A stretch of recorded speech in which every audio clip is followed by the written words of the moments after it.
Un soir d'insomnie, j'ai eu une idée. Et si j'illustrais les notes de mon téléphone pour en faire un livre auto-édité? Je vous ai donc filmé le processus créatif de l'idée jusqu'à l'objet. J'ai toujours voulu faire de l'auto-édition et à Noël, en fait, on a fait un secret artist sur Instagram, donc c'est un peu ce qu'on peut faire en cours ou certains au travail, de piocher le nom de quelqu'un au hasard et de devoir lui offrir un cadeau et d'en avoir un en retour. Donc on a fait ça sur les réseaux sociaux et moi j'ai reçu un livre. Donc ce qui est très drôle, c'est que c'était quelqu'un qui était en études avec moi quand j'étais en mana, donc il y a 3 ans, et j'ai reçu un de ses cadeaux, donc on pouvait s'envoyer ce qu'on voulait. Par exemple, moi j'ai offert un pack de stickers, donc c'est vraiment ouf de recevoir un livre. J'étais trop contente parce qu'en plus je la suis et j'avais trop envie d'avoir un de ses livres. Du coup, elle m'en a envoyé un et c'est de l'auto-édition, donc c'est de la poésie. Je l'ai pas encore lu, mais faut que je prenne le temps de le faire.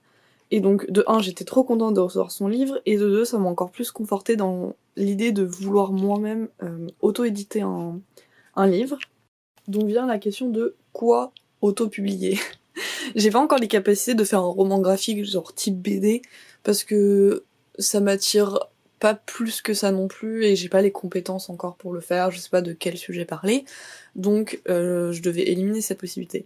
Mais un soir, j'ai eu une idée, je me suis dit, j'ai plein de notes en fait dans mon téléphone et sur des feuilles volantes ou dans mon journal intime, c'est un peu ridicule de dire journal intime, mais bref, un endroit où j'écris tout le temps. Et je me suis dit, si on regroupait ces notes pour les regrouper sous un livre et l'auto-éditer. Donc il faut savoir que j'écris beaucoup. C'est des réflexions de pensée sur le moment, plus ou moins philosophiques et poétiques. En fait, je me prends pas la tête quand j'écris et c'est pour moi en fait, ça a pas vocation à être lu. Donc vraiment, enfin, j'ai pas spécialement envie de faire de la poésie pour qu'elle soit lue ou voilà. Mais enfin, parce que jusqu'à ce jour, je me suis jamais dit que j'allais le montrer à quelqu'un, donc la forme, etc. Je m'en fous un peu. Je m'en fous un peu de ce que j'écris dans le sens où je sais que c'est que pour moi et c'est sur le moment et que ça m'aide. Parce que j'écris principalement quand je suis sujette à des crises d'angoisse ou de larmes ou autre. C'est juste une façon d'extérioriser. Il y a des choses qui sont pas montrables dans le sens où quand t'écris pendant une crise d'angoisse, c'est loin d'être joyeux et c'est juste pas montrable en fait. À la limite, c'est montrable à un professionnel de la santé mentale, enfin psychologique, je sais pas comment on dit, enfin genre psychologue ou psychiatre, mais c'est pas montrable dans un ouvrage publiable en tout cas.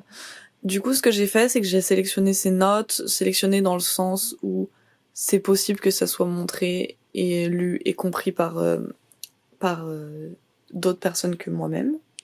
Donc j'ai fouillé dans mon ancien téléphone, j'ai retrouvé des notes jusqu'à 2017, et mon nouveau téléphone, donc du coup environ 2018-2020. Et j'ai fouillé aussi dans mon journal intime et j'ai retrouvé des notes depuis 2016, mais j'en ai pas sélectionné en 2016, j'en ai sélectionné à partir de 2017. Donc j'ai regroupé tout ça dans un fichier Word que j'ai réécrit si c'était sur papier et que j'ai copié-collé si c'était dans les notes de mon téléphone. Et à chaque fois j'ai mis la date pour savoir quand j'ai écrit cette note parce que j'ai envie de faire un livre chronologique. Je filme qu'à partir de maintenant parce que j'y ai pensé. Du coup, j'ai déjà un peu avancé dans le projet. De un, j'ai déjà sélectionné toutes les notes, mais ça, c'est pas très intéressant à filmer parce que j'ai dû me retaper 3 ans de lecture.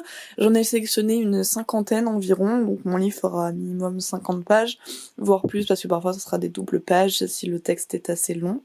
Et ce que j'ai pas précisé, c'est que je veux coupler ça à des illustrations plus ou moins abstraites, mais c'est pour accompagner en fait, puisque j'ai pas envie de faire un livre que de texte, puisque je fais aussi de l'illustration. La première étape, ça a été de faire une police personnalisée. J'aurais pu en prendre une déjà faite, genre un petit Times New Roman, enfin bref, n'importe, mais j'avais envie d'avoir quelque chose de plus personnel, parce que je trouve que c'est plus joli, comme c'est un livre qui ne va pas être que de la lecture, mais aussi ça va être visuel. Je trouvais ça sympa d'avoir un effet comme si c'était moi qui avais écrit, donc j'aurais pu réécrire toutes mes notes à la main, les scanner, etc. Mais ça aurait été un peu long et chiant et peut-être pas très homogène, quoique c'est aussi un parti pris qui se respecte, mais j'avais envie d'avoir quelque chose de simple et voilà. Du coup, j'ai été sur le site de Calligraphe. Donc je vous explique rapidement, Calligraphe c'est un site pour faire ses polices personnalisées. Donc vous avez tous les caractères que vous pouvez choisir dont vous avez besoin. Vous allez imprimer une feuille, donc soit vous pouvez l'imprimer et écrire à la main. Donc moi c'est ce que j'ai choisi de faire pour avoir quelque chose de vraiment fait main. Donc j'ai imprimé et j'ai tout recopié à la main. Ou vous pouvez aussi le faire si vous avez une tablette graphique, le faire sur ordinateur. Et une fois que vous avez scanné tout ça et rentré ça dans le logiciel, sur le site, ça va vous générer en fait une police. Donc moi j'ai la version gratuite, vous pouvez payer aussi pour d'autres fonctionnalités, mais je m'en suis sortie avec la gratuite où vous pouvez avoir 75 symboles en fait pour créer votre police, qui est suffisant puisque l'alphabet c'est 26, 26 fois 2, 52 pour les majuscules, et puis après vous avez encore de la place pour quelques caractères spéciaux comme des tirets, parenthèses, etc. Donc là c'est toute ma police. Après vous pouvez la générer, l'installer sur votre PC, et comme ça vous pouvez l'utiliser en fait dans n'importe quel logiciel. Donc ça marche sur la suite Adobe, ça marche aussi sur Word en gros. Donc la police s'appelle Mots pour moi parce que mon projet va s'appeler comme ça, soit Note pour moi, soit Mots pour moi, je sais pas encore. Et vous pouvez l'utiliser comme n'importe quelle police. Et du coup c'est très cool et personnalisé. J'ai aussi testé sur papier, donc une fois imprimé, comment ça rendrait, parce que comme je vais l'auto-publier, en fait, je vais sûrement trouver un site où je peux imprimer en ligne. Et du coup, il faut que je teste pour voir si c'est imprimable. Et du coup, ça donne ça, et c'est plutôt cool, lisible, fluide, enfin, j'aime beaucoup. Ensuite, ce que j'ai fait, c'est que j'ai imprimé toutes mes notes. J'ai laissé une petite marge sur le côté parce que en fait, je vais faire des crayonnés et des croquis sur comment je vois le visuel de cette page. Donc là, par exemple, c'est une note et là, je vais dessiner comment je vois l'agencement du texte et quelle illustration pourrait bien aller. Donc du coup, ça va me permettre de faire un espèce de géant storyboard pour savoir où je vais. Et quelque chose que j'aime bien faire depuis peu et que je m'autorise à faire, c'est me faire des tableaux Pinterest pour avoir des références. Donc évidemment les références ce n'est pas copier, c'est... Enfin moi en tout cas ça me donne un espèce de mood dans lequel créer. Comme ça j'ai des couleurs un peu que j'aime bien et des thématiques, des choses. Enfin en fait c'est tout ce qui m'inspire pour le projet, donc évidemment ça sera pas ça, mais ça m'inspire pour créer. Donc ce que j'ai envie de faire, donc j'avais déjà cette idée avant de faire le tableau Pinterest, c'est quelque chose avec beaucoup de matière, type linogravure, monotype. En fait je veux faire du collage de manière générale, collage coloré et noir et blanc. Un peu dans cette veine par exemple, là, enfin j'aime bien ce genre de choses. Assez simple et en même temps parlant, et j'aimerais faire du figuratif comme de l'abstrait. Donc là par exemple il y a de l'abstrait et mélanger les deux, là ça fait un peu abstrait, mais à partir du moment où tu rajoutes un petit personnage ici, ça devient du figuratif dans le sens où ton cerveau va se dire ah comme il y a un petit bonhomme ici tout en haut, peut-être que c'est des montagnes. Bref, du coup j'aimerais bien jouer avec ce genre de choses plus abstrait et ce genre de choses un peu plus figuratif. Je vais utiliser du papier carbone, des monotypes, peut-être linogravure et des crayons de couleur principalement. Donc je vais cet après-midi essayer de faire le plus de storyboards possible, et demain probablement en fait je ferai une après-midi atelier recherche graphique et matière, dans le sens où je vais par exemple utiliser aussi de l'encre pour faire fuser des trucs. En fait demain je vais faire en sorte d'avoir plein de matières différentes. Et comme ça, après je pourrais m'en servir pour mes collages. Mais pour voir à peu près où je vais devoir d'abord faire le storyboard, donc j'essaie de le faire aujourd'hui. Je sais pas si en un jour c'est faisable, mais je vais essayer. This blue eye perceives all things conjoined, the past, the future, and the present. Everything flows, and all is connected. This eye is not merely seeing reality. It is touching the truth.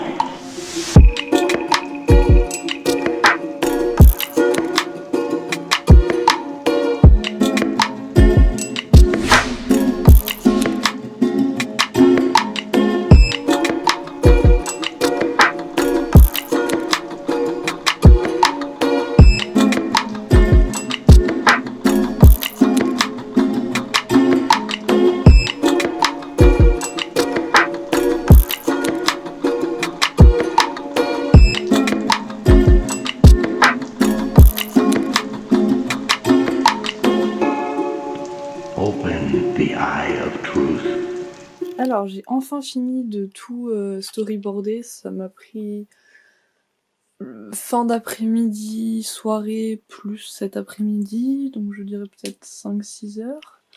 Ça m'a pris quand même pas mal de temps parce qu'il faut trouver toutes les idées. En gros, ce que je faisais, c'est que je relisais le texte, je surlignais les mots les plus importants, entre guillemets, qui ressortaient du texte pour donner une ambiance au dessin. Et après, je faisais un petit croquis, donc je faisais un petit croquis de la double page parce que je veux que pour chaque note, il y ait une double page. Donc dans les rectangles, je mettais là où je veux que le texte il soit marqué et je mettais les illustrations en page à côté et si j'avais besoin, je refaisais le dessin un peu plus grand. Et à côté, je marque avec quoi j'ai envie de faire le dessin. Donc là, ça sera un collage monotype, mais là par exemple, je veux utiliser de l'encre colorée et de l'encre de Chine, etc. pour bien savoir ce que je vais faire à chaque page. Donc là, ce que j'ai fait, c'est que j'ai fait un espèce de petit livret où je vais refaire toutes les illustrations, etc. pour voir si tout va bien ensemble au niveau dessin, dans le sens où j'ai pas envie qu'il y ait 2 fois une illustration de fleurs qui se succèdent, etc. Enfin, j'ai envie de voir si tout est logique et une fois que t'as l'objet en main, est-ce qu'il est, il est cool à regarder et tu t'ennuies pas. En gros, c'est une petite maquette.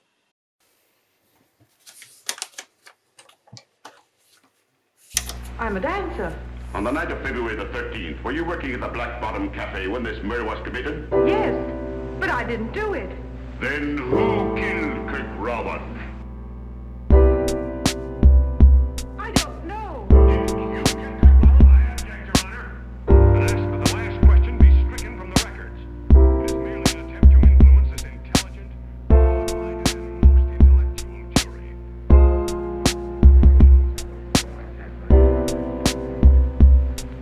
Objection system. The best business deal you ever made. Thank you, Claude. That's what I needed. J'ai enfin terminé toute la maquette du livre. Donc en gros, j'ai refait tous les dessins en fait dans un espèce de petit livret que j'ai juste relié grossièrement avec une ficelle. Comme ça me donne un peu le livre dans son intégralité pour savoir si toutes les illustrations s'enchaînent bien, sont pas trop répétitives, etc. Du coup, je suis super contente. Enfin, je sais pas, c'est satisfaisant d'avoir d'avoir ça dans les mains, même si c'est genre que des illustrations hyper brouillons. Mais je trouve ça cool. Et donc, la prochaine étape, c'est de faire tous les visuels. Je pense que ça va être la partie la plus fun. Pour éviter que la vidéo soit trop longue, j'ai découpé en plusieurs parties. Et dans une prochaine fois, on verra comment j'ai réalisé les illustrations de mon livre. En tout cas, j'espère que ce processus créatif filmé vous a plu. Et j'espère que vous regarderez la suite des vidéos.